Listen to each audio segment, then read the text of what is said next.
What is the basis of classification? Okay, in this video we will discuss कि classification तो ज़रूरी है, last video में हमने जाना। तो अब हम बात करते हैं कि क्लासिफिकेशन के बेसिस क्या है, मतलब किस आधार पे हम क्लासिफाइड करेंगे।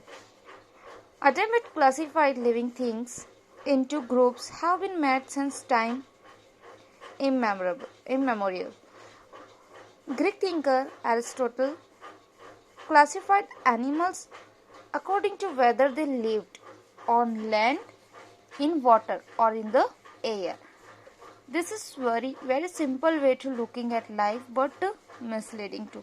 अगर हम बात करते हैं ना कि जो ग्रीक फिलोसोफर, ग्रीक थिंकर जो थे एरिस्टोटल, उनका कहना था कि हम लिविंग ऑर्गेनिजम्स को एक काम करते हैं किसमें, उनके हैबिटेट के बेस पे क्लासिफाइड कर देते हैं। कुछ लैंड पे रहने वाले अलग कर देते हैं, वाटर वाले अलग कर देते हैं और एयर में रहने वालों को अलग कर देते हैं। जितना ये सुनने में आसान है उतना ही इसे करने पे पता चलता है कि बहुत सारे इसमें ऐसी चीज़ें आ रही हैं जो कि हम नहीं कर सकते। जैसे फॉर एग्जांपल कि ये एग्जैक्टली सही नहीं बैठेगा ये तरीका कि जैसे कुछ एनिमल्स सी में रहते हैं, जैसे for example corals, whales, octopus, starfish, shark, सभी सी में रहते हैं। लेकिन क्या ये सब एक जैसे हैं? नो, ये कम, मतलब हम बात करें कि कई मायनों में बहुत तरीके से ये क्या है, डिफरेंट है ना। इनका हैबिटेट तो सेम है, लेकिन हैबिटेट शेयरिंग सेम कर रहे हैं, मतलब कि एक ही एरिया में ये रह रहे हैं, but they have lots of differences in their structural difference मिल जाएगा। इनके फूड हैबिट्स अलग हो सकती हैं, बहुत सारी चीज़ें ऐसी जो अलग हो रही हैं। तो हम ये नहीं कह सकते कि हम क्या करें कि इनको सिर्फ इनके हैबिटेट के बेस पे हम क्लासिफाइड कर दें। इट इज़ नॉट एसेंशियल और it is not sufficient. Even हम कह सकते हैं कि ये ज़्यादा सफिशिएंट नहीं है और ये ज़्यादा सुटेबल भी नहीं था। तो क्या किया जाए? We therefore need to decide which characteristics to be used as the basis for making the broadest division. Then we will have to pick the next set of characteristics for making subgroups within these divisions. This process of classification within each group can then continue using new characteristics each time. ठीक है, अगर हम classification पे यही कि किस आधार पे हम कर रहे हैं, एक ब्रॉडेस्ट डिविजन्स कर सकते हैं।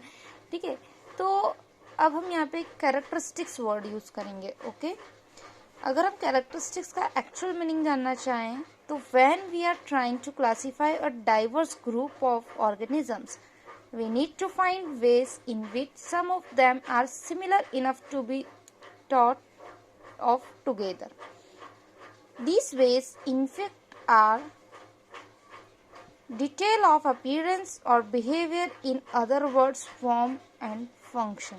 ना सिर्फ ये क्या हो अपीयरेंस और बिहेवियर में सेम हो, बल्कि इनके जो फॉर्म्स हैं, ठीक है, फंक्शंस, इनमें भी क्या हो, सिमिलैरिटीज हो और इवन सेम हो। What we mean by a characteristics is a particular form of a particular function. That most of us have 5 fingers on each hand is thus a characteristics.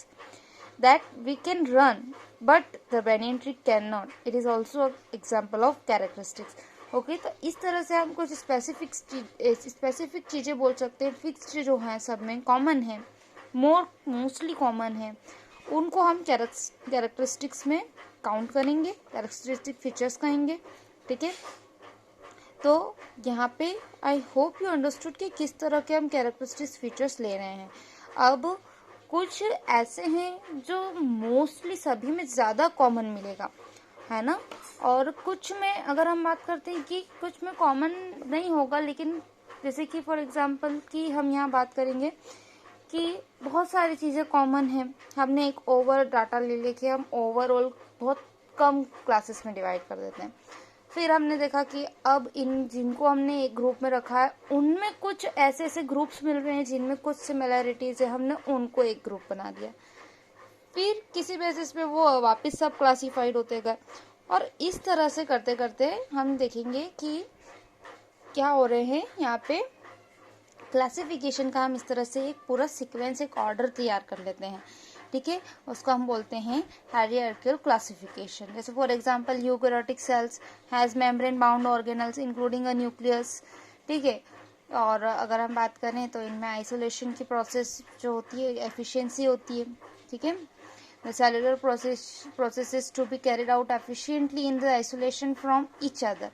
Therefore, organisms which do not have a clearly demarcated nucleus, that means nuclear membrane नहीं होती अगर हम उसकी बात कर रहे हैं, and other organelles would need to have their biochemical pathways organized in very different ways. This would have an effect on every aspect of cell design.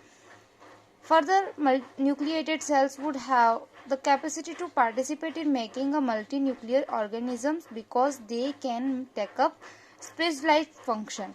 Therefore, this is the basic characteristics of classification. Classification में सबसे पहले type of cell को लिया जाता है. As in previous chapters, we were studied the difference between the prokaryotic and eukaryotic cells. In that, I was explain you कि किस तरह से जो सेल का स्ट्रक्चर है, क्योंकि अगर हम बात कर रहे हैं यूनिसेलुलर ऑर्गेनिज्म से ही, अगर हम बात करते हैं यूनिसेलुलर, एक सिंगल सेल से ही क्या होता है पूरे ऑर्गेनिजम्स का ओरिजिनेशन होता है, ठीक है। टिश्यू बनाता है, सेल से टिश्यूज बनते हैं, टिश्यूज से ऑर्गन से ऑर्गन सिस्टम, ये सब डेवलप होता है। तो जो सेल है, क्योंकि बेसिक यूनिट और फंडामेंटल यूनिट है, तो इसका टाइप मेनली अगर हम बात कर रहे हैं क्लासिफिकेशन का एक बेसिक कैरेक्टरिस्टिक फीचर होगा, ठीक है। तो यहाँ पे हम टाइप ऑफ सेल ले सकते हैं। Then do the cell occur singly और are they are group together, इस बेसिस पे भी हम क्या कर सकते हैं, principle of labour of division, क्योंकि हम बात करते हैं कि यूनिसेलुलर ऑर्गेनिजम्स होते हैं उसमें एक सेल भी क्या करता है, डिवीजन ऑफ लेबर शो करता है, ठीक है। और अगर हम बात करें कि अगर हम और अगर हम मल्टी सेलुलर ऑर्गेनिजम्स की बात करते हैं तो इन दैट दे हैव कि इनके पास स्पेशल सेल्स होती है, टिश्यूज होते हैं, ठीक है, जो पर्टिकुलर फंक्शन परफॉर्म करते हैं। वहाँ पे भी डिवीजन ऑफ लेबर तो होता है but not by a single cellular cell, okay. अगर ग्रुप ऑफ सेल्स अगर वही स्पेशलाइज्ड फंक्शंस कर रही हैं, ठीक है, तो अगर हम बात करें कि हम इससे क्या कर सकते हैं कि जैसे कि अमीबा एक यूनिसेलुलर ऑर्गेनिजम्स है ना, बट यहाँ पे अगर हम मल्टी सेलुलर ऑर्गेनिजम्स कर सकते हैं, ये डिफरेंट है। तो हम यहाँ पे ये भी एक क्या कर रहा है कि एक डिफरेंस अगर जहाँ क्रिएट हो रहा है उस चीज़ से हम क्या कर सकते हैं, उसको हम बेसिक कैरेक्टर में काउंट कर सकते हैं, ठीक है।